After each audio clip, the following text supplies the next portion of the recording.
नमस्कार साथियों, पुनः एक बार आपका स्वागत है आपके अपने YouTube channel Atul sir Banda में।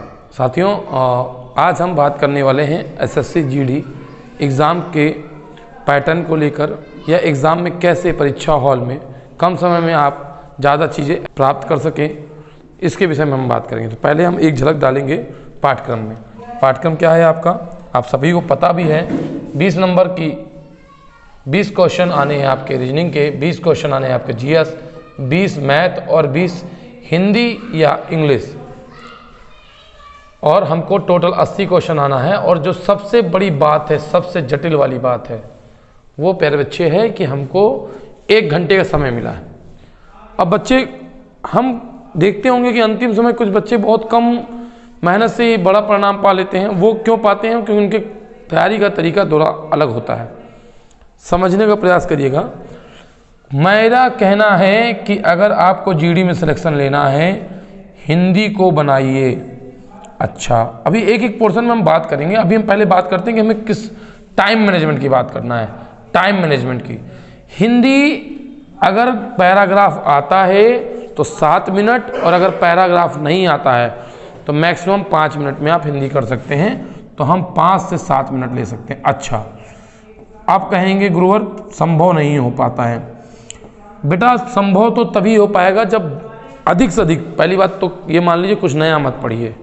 सबसे पहला चीज़, कुछ नया मत पढ़िए। आप बहुत सारा पढ़ रहे हैं, बहुत किताबों से पढ़ रहे हैं, जितना है उतना ही पढ़िए। बहुत ज़्यादा पढ़ेंगे और प्रमाणिक सेट पेपर्स को लगाइए। मैं देख रहा हूँ बाजार में विभिन्न कंपनियों के सेट पेपर उपलब्ध हैं, जिनके पाठ्यक्रम के अनुरूप नहीं है, वो भी उपलब्ध हैं। मत पढ़िए। हिंदी 5 से 7 मिनट। समान अध्ययन मतलब जीएस वाले पोर्शन में ज़्यादा से ज़्यादा 5 से 7 मिनट। अब कहीं गुरुवर संभव नहीं हो पाता है। प्यारे बच्चे, हमको जीएस में पूरी अटेम्प्ट नहीं करना है। हिंदी लेकिन आपको पूरी अटेम्प्ट करना है। जीएस पूरी अटेम्प्ट नहीं करना है आपको। जीएस में मैक्सिमम क्वेश्चन अटेम्प्ट करने का प्रयास करिए। मैक्सिमम 15 क्वेश्चन, इससे ऊपर मत करिए। 15 में आपके मिनिमम 4 गलत हो जाएंगे तो 1 की मैथ्स मार्क 10 नंबर आ जाएंगे। हम बिल्कुल जीरो लेवल पे बात करते हैं। वो उन बातों में नहीं करते कि हाँ भैया 5 मिनट में रीजनिंग हो जाएगी ना। हमें पता है 5 मिनट में रीजनिंग ना हो पाएगी। अब हम बात करते हैं अपने मुख्य विषय पर, गणित और रीजनिंग पर। इन पर बात करते हैं प्यारे बच्चे। हमारे पास लगभग 10 मिनट के आसपास चला जा चुका होगा। अब हमारे पास केवल 10 से 15 मिनट मान लीजिए आप। अब हमारे पास समय बचा केवल 45 मिनट का। सर, कितना भी धुरंधर मैथ में क्यों ना हो, जिस प्रकार से 2021 का पेपर था, कंपाउंड के क्वेश्चन थे और टॉपिकों के क्वेश्चन थे ना प्यारे बच्चे, संभव नहीं है कि आप 20 क्वेश्चन 10 मिनट में मार सकें। कुछ ही क्वेश्चन संभव हैं, बाकी कुछ अच्छे भी थे। तो इस आप 45 मिनट में 20 मिनट दे दीजिए रीजनिंग को। 20 मिनट रीजनिंग को। अच्छा, अब मैं आपको बताता हूँ 20 मिनट रीजनिंग क्यों नहीं बन पाती बच्चों आपकी। क्यों नहीं बन पाती, हम बताते हैं आपको। अभी 20 मिनट रीजनिंग क्यों नहीं बनती आपकी, अभी चर्चा होगी। और बचा आपका 25 मिनट, आपको मैथ को दे दीजिए। इस पर ही आप काम करना चालू कर दीजिए। देखिए, अभी भी समय है, चीज़ें बनने लगेंगी। अब हम बात करते हैं एक एक विषय पर। तो पहले सबसे महत्वपूर्ण विषय हिंदी। हिंदी पर बात करते हैं। हिंदी में पहली बात तो आपको पता है कि कचड़ा मत पढ़िए, रस मत पढ़िए, छंद मत पढ़िए, अलंकार मत पढ़िए, ठीक है। कचड़ा मत पढ़िए, ठीक है।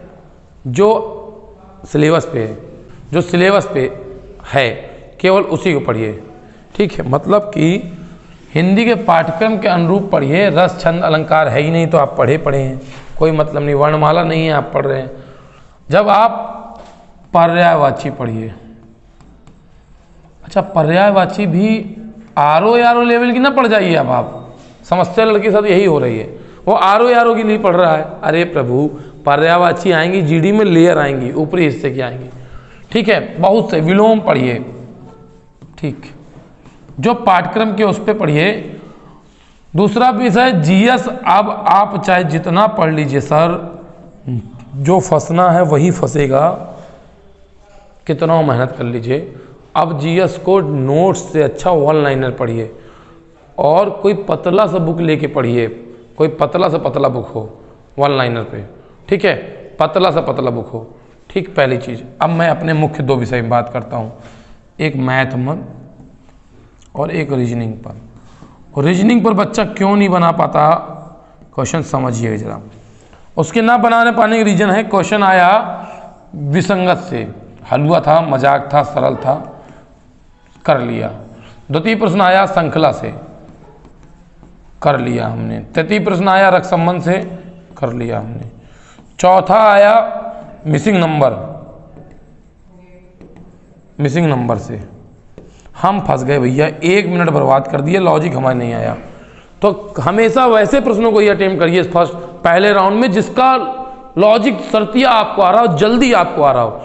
जो भी थोड़ा सा भी समय ले रहा है, 10 सेकंड से ज़्यादा माइंड सेट करने में ले रहा है, उसको ड्रॉप कर दीजिए, क्योंकि हो सकता है आगे चल के आप हिंदी बहुत सरल हो आपकी। और मेरा मानना है पहले हिंदी अटेम्प्ट करिए।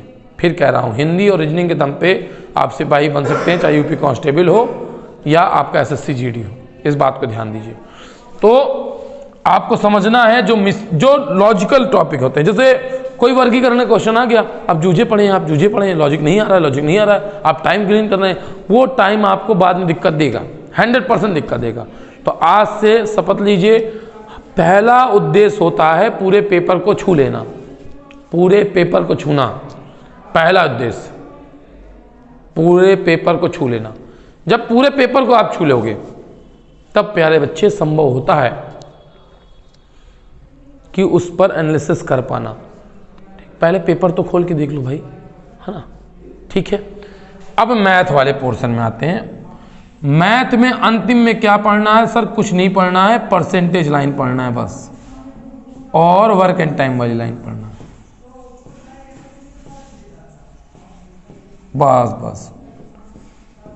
बस 10 नंबर तुम्हारे हो गए भैया, 10 नंबर तुम्हारे हो गए भैया। इस लाइन बस से 10 नंबर तुम्हारे हो गए, 10 नंबर तुम्हारे बन जाएंगे। कोई समझ रहे हैं चीज़ों को? बात समझ में आ रही है आपको? परसेंटेज लाइन पढ़ लीजिए, वर्क एंड टाइम वाली लाइन पढ़ लीजिए, इतना ही पढ़ लीजिए अंत समय पे, और केवल PYQ के पैटर्न को पकड़ने का प्रयास करिए, ठीक है। और जब भी पेपर सेट लगाइए तो ऑप्शन को माइंड पे रखिए। बच्चा, आप मैथ में समस्या क्या है पूरा कैलकुलेशन करना चाहते हैं, ऑप्शन को गेन नहीं करते हैं, ठीक है। अब आप कमेंट करके मुझे कमेंट सेक्शन में बताइए ये वीडियो कैसा लगा आपको, और किससे संबंधित वीडियो आपको चाहिए है। जय हिंद।